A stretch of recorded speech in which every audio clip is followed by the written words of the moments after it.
All right, so our next speaker is Howard Johns. Hi, Howard. Hiya. How are you? All right, thank you. Good. So, Howard, you've been at the forefront of establishing community-run renewable energy in the UK.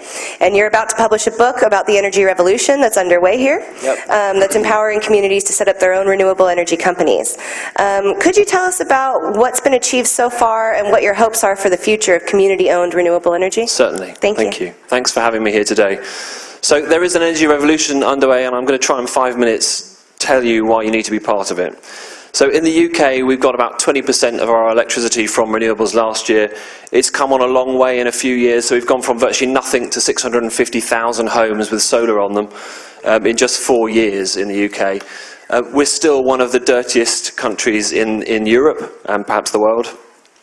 And to get from that nothing to 650,000 solar homes, there's been countless battles, which I'm sure many of you have seen. I was involved with taking the government to the High Court 3 times and fighting ministers in the media and all that sort of stuff. The mad thing is people want renewables. 70% of the people want solar, they want wind turbines. It just seems that the corporates that are buying the advertising space in the media don't want us to know. And they don't want this stuff because it's a fundamental threat to their business model. You know, the backdrop is you've got 6 corporates that own very large power stations. You're all at the end of them. Your interaction is you have to pay the bill, basically.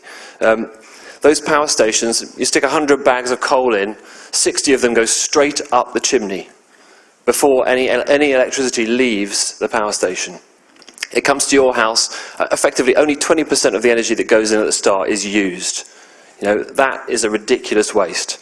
And you contrast that with 3 billion people around the world that only access to energy is an open fire, highly polluting, very dangerous. So we've got this crazy, bloated system in the north and, energy poverty in the south. And energy poverty in the north as well. Thousands of people dying every year from cold. So it's a mad system right now. But there is a revolution going on. So people talk about countries around the world. I'm going to give you a few stats. So Denmark last year, 40% of their electricity came from wind turbines alone. 60% of their homes are heated by district heating networks, and often they're powered by renewables. There's one island called Samso. In '97, they decided to have a go at renewables. In 10 years, they became net positive, i.e. they create more energy than they need on their island. It's totally possible to do this, and to do it very quickly. In Germany last year, 28% of their electricity came from renewables.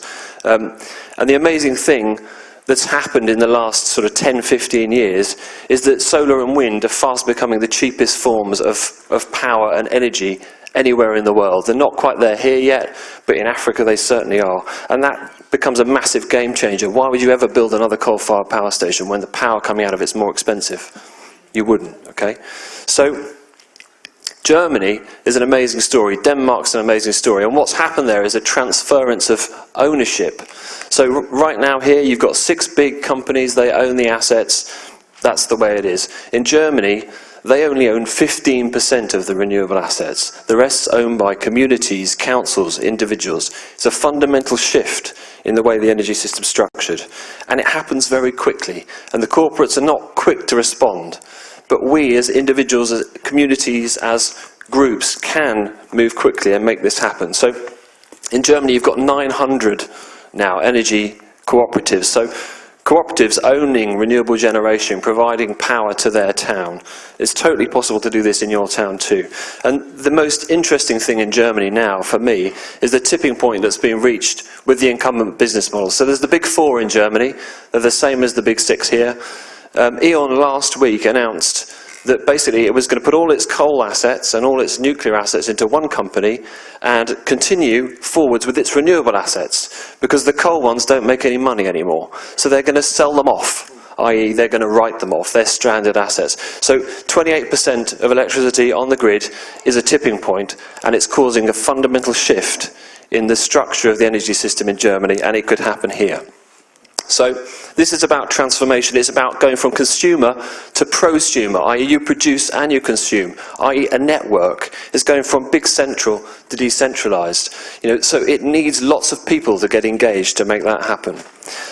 It's time to build a new fleet of companies in your town creating local power, creating somewhere for the divestment that we're all going to be taking out of the fossil fuel companies to go into. So this could be a new form of asset, basically, reducing CO2 in your community and saving money for people in your community.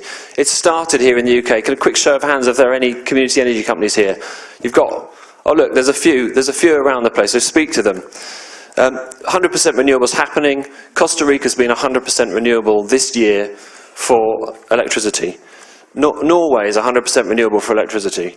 Iceland's 100% renewable for electricity and heat, basically. So this is about getting together, organising yourselves, taking practical steps to repower your town. I was with Bolcombe, the first fracking village, about a year ago, and I got invited to a public meeting to say, what can we do differently?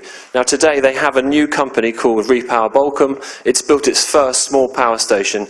I think within 3 years they'll be net positive for electricity. It's totally possible to do it, and they'll do it with an investment of less than £3 million, and that will pay a great return to people who invest. So they don't call it power for nothing, and it's time to reclaim it, and you can all be involved creating jobs, creating new companies. Thank you. Thank you so much, Howard.